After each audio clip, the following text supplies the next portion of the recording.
Olá pessoal, aqui o Éder, contador do canal Portal da Ensino Profissional. Vamos iniciar um vídeo falando sobre a liberação do programa do Imposto de Renda Pessoal Física 2025, ano calendário 2024. Então, na data de ontem, a Receita Federal liberou o programa e esse programa já pode ser preenchido com a entrega iniciando aí no dia 17/3 de 2025 e o prazo final até 30/5 de 2025. Então, nesse vídeo, nós vamos falar sobre a instrução normativa que foi liberada junto com o programa, que traz as regras e novidades para a declaração deste ano. Para você que não é inscrito no canal, se inscreva no canal, ative as notificações, também curta esse vídeo. A instrução normativa que publicou as novas regras, a instrução 2255, de 11 de março de 2025, eu vou deixar na descrição do vídeo, a instrução normativa, que trata sobre a apresentação da declaração deste ano calendário 2024. Vamos passar pelos principais pontos.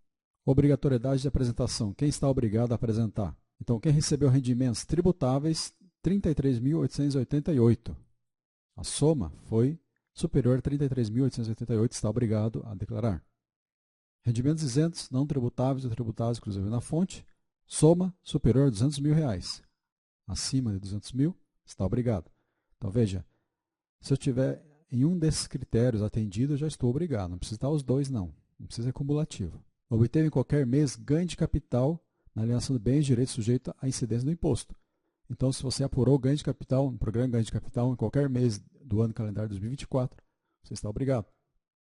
Realizou operações em bolsa de valores, mercadorias futuras, cuja soma foi superior a R$40 mil, ou com apuração de ganhos líquidos, sujeito à incidência do imposto. Então, se você realizou operações cuja soma foi superior a R$40 mil em bolsa de valores, ou que teve ganhos líquidos, sujeitos à incidência do imposto. Por exemplo, você fez day trade em 2024, por exemplo, teve ganho lá, apurou no mês o ganho, então você está obrigado. Agora, atividade rural. Quem exerce atividade rural? Receita bruta superior a 169 mil. Então, esse é o limite, 169 mil. Compensar prejuízos no calendário de 2024 ou posteriores, ou de anos calendário, ou do próprio ano calendário, 2024. Você quer compensar prejuízos, tem que apresentar. Teve em 31 de dezembro, agora a gente já sai da parte da atividade rural, a gente vai à propriedade de bens, inclusive terra nua, superior a 800 mil. Então, quem tem bens superiores a 800 mil está obrigado a declarar. Passou a condição de residente no Brasil em qualquer mês, nessa condição encontrava-se em 31 de dezembro. Então, se ele não era residente no Brasil e passou essa condição, ele está obrigado a declarar, porque ele vai colocar os bens que ele trouxe lá do exterior. Optou pela isenção do imposto de renda sobre ganho de capital na venda de imóveis residenciais, caso o produto seja aplicado na aquisição de outros imóveis residenciais localizados no país, no prazo de 180 dias. Então, aqui é uma das situações em que você não paga o imposto, quando você tem um ganho de capital, você apura lá no programa ganho de capital. Então, aí você faz a declaração lá no programa ganho de capital, aí você fica isento, porque você comprou outros imóveis residenciais no prazo de 180 dias. Optou por declarar os bens, direitos e obrigações detidos pela entidade controlada no exterior, como se fossem detidos diretamente pela sua física, no regime de transparência fiscal. É outro caso. Teve em 31 de dezembro titularidade, trust e demais contratos regidos por lei estrangeira, com características similares a este. Aqui é um caso específico. Optou pela atualização do valor de mercado de bens imóveis em 2024. O que é essa atualização aqui? No final do ano de 2024, a partir dessa publicação da Lei 14.973, as pessoas poderiam atualizar os valores de seus bens pagando apenas o valor de 4% de imposto.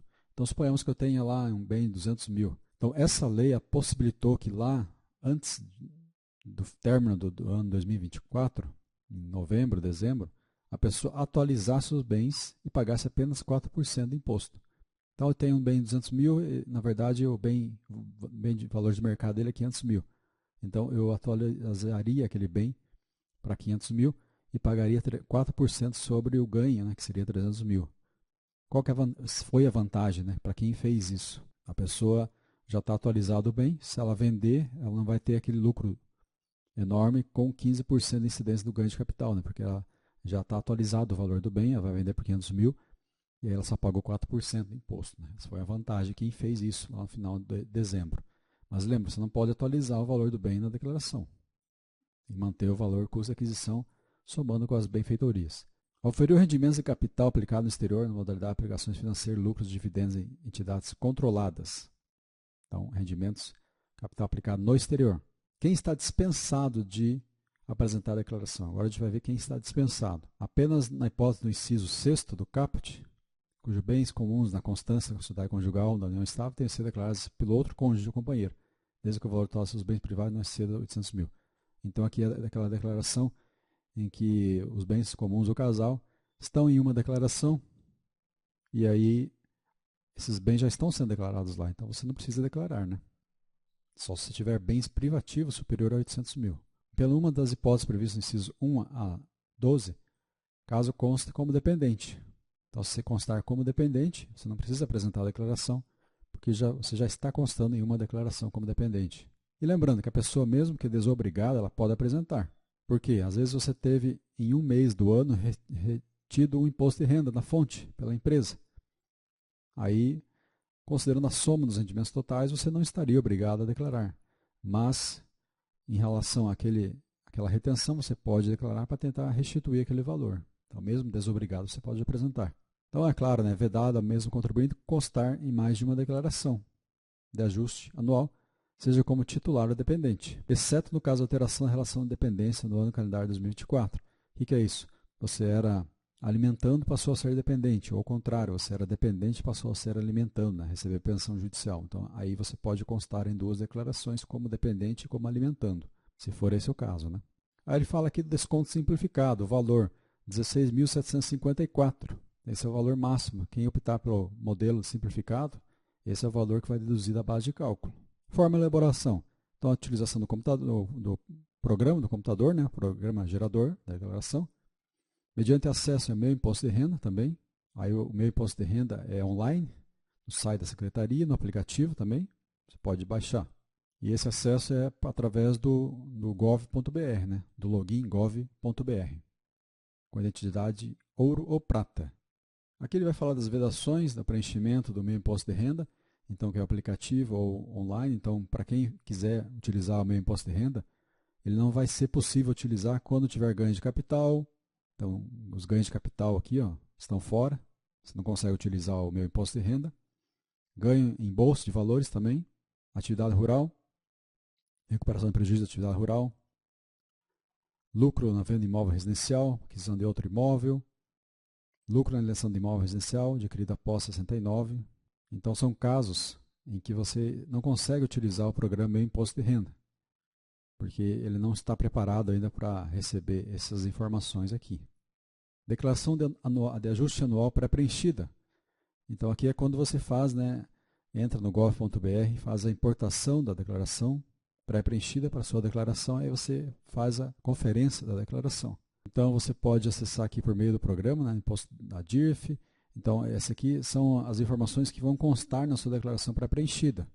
Então, ele pega de todos esses sistemas aqui, DIRF, DEMED, DIMOB, que é atividades imobiliárias, o Carnê-Leão, e-financeira, a DOI, aqui, que é a Declaração de Operações Imobiliárias, Declaração de Benefícios Fiscais. Então, todos esses sistemas aqui, eles enviam informações lá para a Receita, que vão compor a sua declaração pré-preenchida. Então, aí você vai fazer a importação dos dados para a sua declaração pré-preenchida.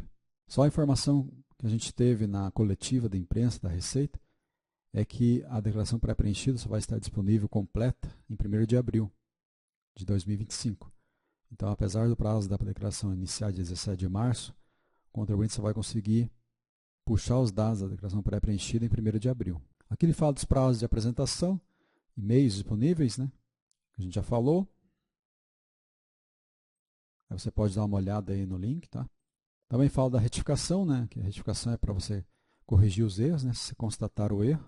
Então, por isso a importância de pós a entrega da declaração, você acompanhar o processamento no portal ECAC e também no aplicativo Meu Imposto de Renda. Se tiver uma inconsistência na declaração, você vai lá e faz a correção, depois reenvia, retificando a anterior, substituindo-a. A multa por atraso ainda fica R$ 165,74, é o valor mínimo da multa, se não entregar dentro do prazo, ou 20% do imposto devido, caso seja superior esse valor aqui, os 20%.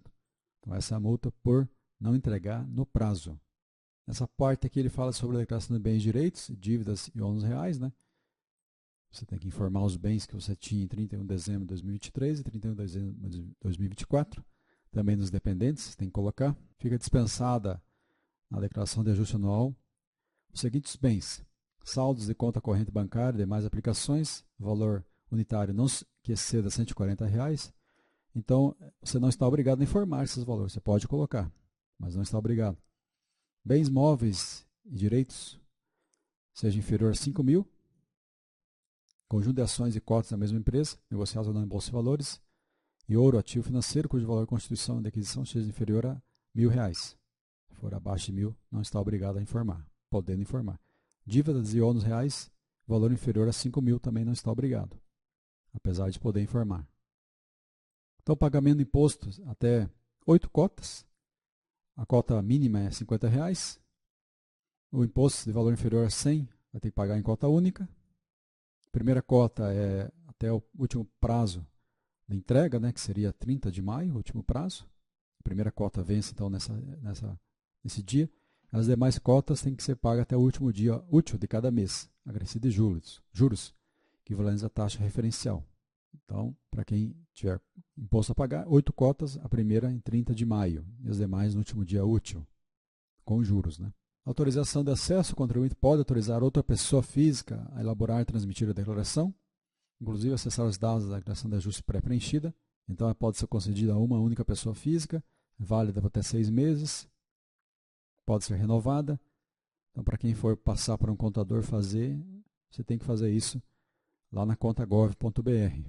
E a pessoa física também pode excluir a autorização, não pode acumular mais do que 20 autorizações válidas, não pode subestabelecer a autorização recebida. Então, para quem recebe as autorizações, né, se for uma pessoa física, não pode ser mais de 20 autorizações. Se for uma empresa, aí não tem essa limitação, né? Então, essas são as informações principais da instrução normativa. O link vai estar aí na descrição, que você pode acessar ela por completo. Na entrevista que a Receita Federal passou, alguns pontos importantes foi que eles mudaram alguns códigos dos bens e direitos, aumentaram alguns códigos para ficar mais claro. Também falaram sobre a declaração pré-preenchida, né, que vai estar disponível apenas no dia 1º de abril, de forma completa. Então, se você quer utilizar a pré-preenchida, você tem que esperar até dia 1º de abril. A ordem de prioridade da entrega da declaração: acima de 80 anos, depois de 60 a 79 anos, doenças graves, professores. Depois, quem entregar a declaração que opta pela pré-preenchida e PIX, simultaneamente, tem prioridade. Depois, quem entregar a pré-preenchida ou PIX, aí por ordem de chegada. Então, essa é a prioridade. E o primeiro lote aí já é 30 de maio, né? Primeiro lote de restituição, depois sempre aí no final do mês. Algumas outras informações aqui que a gente está vendo na notícia é que houve a exclusão do campo de título eleitor, então não precisa mais preencher o título eleitor. Eles falaram que não tinha necessidade desse campo. Também do campo consulado, embaixada, quem for residente no exterior. Além do número do recibo da declaração anterior, quando for transmitir online. No programa físico que você instala no computador ali, ainda você tem que preencher o recibo da declaração anterior. Mas quem for fazer online não precisa. Aí foram promovidas mudanças nas fichas de bens e direitos, incluindo a criação de 6 novos códigos para os bens, assim como 13 bens tiveram nome ajustado para facilitar o entendimento. Então, eles ajustaram alguns nomes nos códigos dos bens e direitos para facilitar o atendimento. Então, aqui a ordem de prioridade que eu acabei de falar, né? Quem tem direito a receber primeiro a restituição. E uma das situações faladas também foi a questão da doação diretamente na declaração para os fundos da criança e adolescente para o idoso. Então, isso é importante, que se você queira doar, você pode fazer a declaração e também fazer a doação diretamente na declaração, aproveitando o limite do imposto que você tem devido, aplicando o percentual. Então, é interessante que você faça a doação para esses fundos na própria declaração, aí você paga o DARF, aí esse valor vai voltar na tua restituição ou você vai diminuir o teu imposto a pagar, né, se tiver imposto a pagar. Então, isso é interessante também. Bem, pessoal, então a gente deu uma batida aqui na instrução normativa, né? Normativa, que a gente falou sobre imposto de rendas, novas regras 2025. Acompanhe-nos no canal, nós vamos ter mais vídeos tratando agora do novo programa. Agradeço a todos pela atenção, um abraço, até a próxima.